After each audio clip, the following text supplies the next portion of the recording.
நடைபாதையில் ஞானோபதேசம். ஜெயகாந்தன் சிறுகதை. இடம் மூர் மார்க்கெட்டுக்குள் மிருக காட்சி சாலைக்கு போகிற வழியில் SIAA திடலுக்கு நேரே வேலியோர பிளாட்பாரம். நான் போகிற நேரத்தில் அந்த மாந்திரீகக்கார கிழவர் கடையை கட்டி கொண்டு புறப்பட தயாராகிறார். அடடா, கொஞ்சம் முந்திக் கொள்ளாம போய்விட்டோமே என்று அங்கலாய்க்கிறார் கூட வந்தவர்.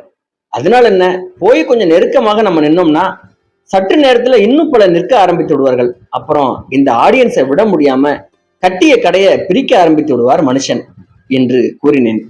நானும் நண்பரும் போய் நிற்கிறோம். பெட்டி மேல் பெட்டியாக அடுக்கி வைத்து துணியாலும் கயிற்றாலும் இறுக்கி இறுக்கி மூட்டையை கட்டிக்கொண்டே பக்கத்தில் இருந்த ஒரு நாட்டுப்புறவாசியிடம் உற்சாகமாக பேசிக் கொண்டிருக்கிறார் மாந்திரீகர்.